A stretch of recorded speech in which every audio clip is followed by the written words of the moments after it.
بے بس بادشاہ۔ انگلینڈ میں ایک بادشاہ حکومت کرتا تھا۔ اس کا نام میڈاس تھا۔ اس کے پاس دولت کی کمی نہیں تھی۔ وہ سونے کی بنی ہوئی چیزوں کو بہت پسند کرتا اور ہر وقت اس فکر میں رہتا کہ اس کے پاس سونے کی بنی ہوئی بہت سی چیزیں ہوں۔ اپنے شوق میں اپنی رعایا کو بھول گیا تھا۔ اپنے ملک کے لوگوں کی بھلائی کے لیے وہ کوئی کام نہیں کرتا تھا، اس لیے اس کے ملک کے لوگ بہت غریب تھے۔ بادشاہ کا وزیر اعظم بادشاہ کو کہتا، عالی جا، ہمیں اپنے ملک کے غریبوں کی مدد کرنی چاہیے، وہ بہت بری حالت میں ہے۔ بادشاہ جواب دیتا، وزیر اعظم، تمہیں ان غریبوں کا اتنا خیال کیوں ہے؟ کیا تم یہ چاہتے ہو کہ ہم اپنی دولت ان بھوکے ننگوں میں لٹا دیں اور خود فقیر ہو جائیں؟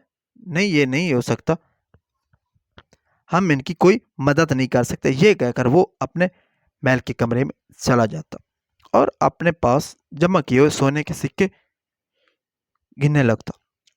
وہ جتنا زیادہ سونے کے سکے گنتا اسے اتنا ہی مزہ آتا۔ بادشاہ میڈاس کی ایک بہت بڑی پیاری لڑکی تھی جس کا نام میری گولڈ تھا۔ میری گولڈ بہت خوبصورت تھی، اسے پھول بہت پسند تھے اور جب بھی موقع ملتا وہ باغ میں جا کر پھول جمع کرتی تھی۔ جب بھی میری گولڈ کی سالگرہ ہوتی تو بادشاہ اسے سونے کے بنے ہوئے تحفے دیتا۔ ایک دن جب اس کا وزیر اسے غریبوں کی مدد کرنے کو کہہ رہا تھا، بادشاہ غصے ہو کر بولا، تم کو نہیں معلوم کہ میں دنیا کا امیر ترین بادشاہ بننا چاہتا ہوں اور تم ہو کہ میری دولت کم کرنے کا سوچتے رہے ہو؟ بادشاہ نے وزیر سے کہا، میں چاہتا ہوں کہ میں جس چیز کو چھوں تو وہ سونے کی ہو جائے۔ وزیر نے کہا، یہ تو بہت خطرناک سوچ ہے، اس سے بہت نقصان ہو سکتا ہے۔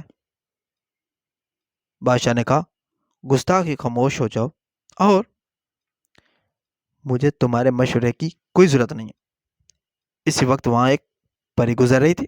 اس نے جب بادشاہ کی خواہش سنی تو اس نے لالچی بادشاہ کو سبق سکھانا چاہا۔ پری بادشاہ کے سامنے آئی اور کہا، میں نے تمہاری خواہش سنی ہے اور اسے پورا کرنا چاہتی ہوں۔ بادشاہ جی سن کر بہت خوش ہوا۔ پری نے کہا، کل صبح تم کسی چیز کو بھی چھوئے گے وہ سونے کی ہو جائے گی۔ بادشاہ جی سن کر بہت خوش ہوا۔ اب اسے رات کو نیند ہی نہیں آ رہی تھی کہ جلدی سے صبح ہو اور اس کی خواہش پوری ہو۔ اس نے اپنے آپ سے کہا، میں سب سے امیر بادشاہ بن جاؤں گا، لوگ میری دولت کی مثالیں دیں گے، کتنا اچھا لگے گا جب میرے پاس ہر چیز سونے کی ہوگی۔ صبح بادشاہ بہت جلد نیند سے جاگ گیا۔ اس نے جیسے ہی اپنے کمبل کو چھوا تو کمبل سونے کا ہو گیا۔ بادشاہ بہت خوش ہوا۔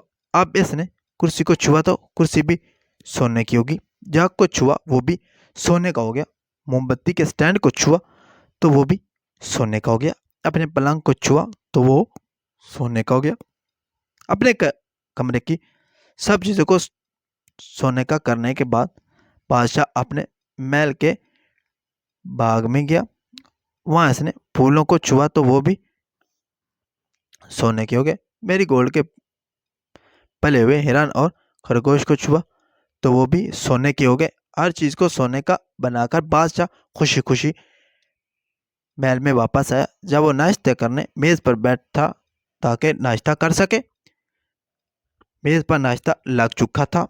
ناشتے میں دنیا کی ہر نعمت موجود تھی۔ بادشاہ نے کھانے کو ہاتھ بڑھائے، اس نے سیب کو اٹھانا چاہا تو وہ سونے کا بن گیا۔ وہ جس چیز کو مثلا ڈبہ روٹی، دودھ کا گلاس، مکھن، جام، ٹرے، ٹوکری وغیرہ ہاتھ لگاتا وہ چیز سونے کی بن جاتی۔ وہ ناشتہ نہ کر سکا۔ کیا کبھی سونے کی چیزیں بھی کھائی جا سکتی؟ یہ چیزیں صرف رکھنے کے لیے ہوتی ہے، انہیں کھاتا کون ہے؟ جو بادشاہ کھا سکتا وہ سمو۔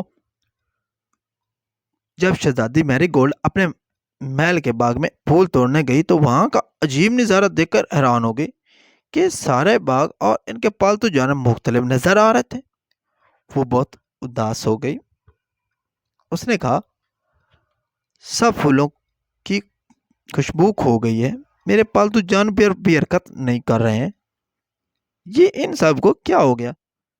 میری گولڈ یہ دیکھ کر بہت روتے ہوئے اپنے باپ کے پاس پہنچ گئی اور اس کی ساری بات بتا دی۔ بادشاہ نے کہا، شہزادی مت رو، تمہیں تو خوش ہونا چاہیے کہ اب میں سب سے امیر بادشاہ ہوں۔ یہ سن کر میری گولڈ خوش ہونے کے بجائے اور زیادہ رونے لگی۔ بادشاہ نے اپنی شہزادی کو چپ کرانے کے لیے اسے تھپکی دی تو بادشاہ کا ہاتھ لگتے ہی میری گولڈ سونے کی ہو گئی۔ ایک جیتی جاگتی شہزادی اب ایک سونے کا مجسمہ بن گئی۔ یہ دیکھ کر بادشاہ بہت پریشان ہو گیا۔ اس نے تمام حکیموں کو اپنے دربار میں بلایا تاکہ وہ شہزادی کا علاج کر سکے، مگر اسے تو کوئی بیماری ہی نہیں تھی۔ تمام حکیموں نے بڑی کوشش کی کہ شہزادی کو واپسی اصلی حالت میں لا سکے، مگر وہ ناکام رہے۔ اب تو بادشاہ غمگین ہو گیا۔ اس کی جیتی جاگتی شہزادی اب ایک سونے کا مجسمہ تھی، وہ اس کے لیے کچھ بھی نہیں کر سکتا تھا۔ بادشاہ نے اپنی اداسی کو دور کرنے کے لیے شہر کا دورہ کیا۔ دوپہر کے کھانے کا وقت ہو گیا تھا اور غریب سے غریب انسان بھی کھانا کھا رہا تھا، مگر بادشاہ بھوکا تھا۔ اس نے صبح سے کچھ نہیں کھایا تھا اور اب لوگوں کو کھاتا دے کر اس کو بھی بھوک لگی، لیکن وہ کھانے کو چھوتے ہوئے ڈرتا تھا۔ اسے ڈر تھا کہ جیسے ہی اس نے کھانے کی کوئی چیز کو چھوا تو وہ سونے کی ہو جائے گی۔ بادشاہ نے یہ بھی دیکھا کہ محل سے باہر بہت سے بچے کھیل کود رہے تھے۔ یہ دیکھ کر وہ اداس ہو گیا کہ اب اس کی بیٹی کبھی نہیں کھیل سکتی۔ بادشاہ اس لمحے کو کوس رہا تھا جب اس نے یہ خواہش کی تھی کہ اس کے چھونے سے ہر چیز سونے کی ہو جائے، تو اس نے کہا، کاش میں خواہش نہ کرتا تو آج مجھے یہ دن نہ دیکھنا پڑتا، شہزادی بھی ٹھیک ہوتی اور میں بھی پہلے کی طرح سکون اور آرام سے ہوتا۔